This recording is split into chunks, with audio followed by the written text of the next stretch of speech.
बिस्मिल्लाहिर्रहमानिर्रहीम। सबसे पहले तो मैं सलाम पेश करता हूँ अपनी फोर्सेस के उन जवानों को, अफसरान को, जिन्होंने हमारे बच्चों के लिए और हमारे लिए, हमारे मुल्क के लिए, सूबे के लिए जो है जानी कुर्बानियाँ दी और शहादत का रुतबा नसीब हुआ उनको।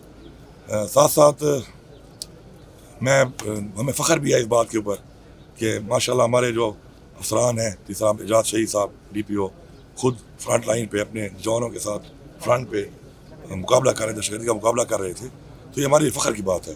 तो इंशाल्लाह जो भी हमारे सूबाई लेवल पे जो भी पैकेजेस हैं वो तो वैसे भी मिल जाते हैं, लेकिन मैंने अभी इनसे बात की है, बच्चों को मैं मिला हूँ, माशाल्लाह उनकी बेटियाँ हैं सारी, तो उनके खुद उनका जज्बा मुझे देख खुशी हुई है। मैं कौम को बताना चाहता हूँ कि वो बेटी उनकी कह रही है कि मैं बड़ी होकर पुलिस में जाना चाहती हूँ। तो ये बेसिकली हमारी कौम की एक बड़ी कौम ऐसी ही बनती है कि जब ऐसे लोग ऐसी तालीम, ऐसा शऊर देते हैं अपने बच्चों को कि अपने वाले के शहीद होने के बाद उसकी भी ख्वाहिश है कि मैं भी अपने मुल्क की खिदमत करूँ। तो इंशाल्लाह उनकी वाइफ के बारे में मैंने पूछा है, तो हम इंशाल्लाह देखते हैं। अगर उनकी वाइफ चाहती हैं कि वो पुलिस सर्विस ज्वाइन करना चाहती हैं, तो जो भी मैक्सिमम पॉसिबल जो भी पोजीशन हम दे सकते हैं इंशाल्लाह, अगर वो ख्वाहिशमंद हैं तो हम वो भी देने को तैयार हैं। बच्चों की जो पॉलिसी है एक एज के बाद वो भी मौजूद है, इंशाल्लाह वो भी उनको मिलेगी। बाकी आप अपनी फोर्स के साथ खड़े हैं, इंशाल्लाह हर दम खड़े हैं। हम सलाम भी पेश करते हैं इनको, इंशाल्लाह हमसे जो पॉसिबल होगा उनके लिए, उनके बच्चों के लिए। ये हमारा फ़र्ज़ बनता है, कोई ये एहसान नहीं है, ये फ़र्ज़ है और ये फ़र्ज़ हमें उतारना चाहिए बहैसियत हुकूमत भी, बहैसियत एक पाकिस्तानी भी। जी बिल्कुल, मैंने तो जो अपनी प्रायोरिटीज़ दी हैं उसमें जो पहली प्रायोरिटी है सूबे की वो है अमन व अमान। तो उसमें हमारा कोई कंप्रोमाइज़ नहीं है। इंशाल्लाह हम पुलिस को बुलेट प्रूफ गाड़ियाँ प्रोवाइड करेंगे, मोबाइल जो ऐसे एरियाज हैं जहाँ पे ऐसे हालात हैं उनको अपने जो हमारे फोर्स है, जवान है, उनको भी करेंगे, थानों वालों को भी करेंगे, इंशाल्लाह अफसरान को भी करेंगे।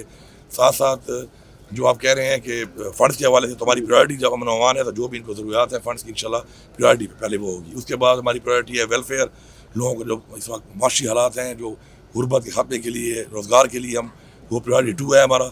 और उसके बाद ये डेवलपमेंट और बाकी चीज़ें मैंने प्रायोरिटी 3 पे रखी हैं, क्योंकि अमन अमान के बगैर तरक्की मुमकिन नहीं है, रोज़गार के बगैर खुशहाली मुमकिन नहीं है, और बाकी जो इंफ्रास्ट्रक्चर है, रोड्स हैं, स्ट्रक्चर हैं, तो बनते रहते हैं, इंशाल्लाह वो भी फिर होगा। लेकिन प्रायोरिटी 1 और 2 इंशाल्लाह ये बात ये है कि जी मैंने धमकी नहीं दी, इस्लाह की बात की है। इस्लाह मैंने ये की है कि इस्लाह की बात ये है, अभी तक मैंने ये कहा कि हम किसी इंतकामी कार्रवाई नहीं चाहते, लेकिन इस्लाह ज़रूरी है। आज अगर कोई भी गैर कानूनी काम किसी के कहने पर किसी के खिलाफ करता है तो उसकी इस्लाह करना हमारा फ़र्ज़ बनता है, क्योंकि उससे इफेक्ट आज मेरा बच्चा होगा, कल आपका बच्चा होगा, या जो करने वाला है उसका बच्चा भी हो सकता है। तो हम एक ऐसा निज़ाम चाहते हैं कि जिस पर किसी पर ऐसी इख्तियारात ना हो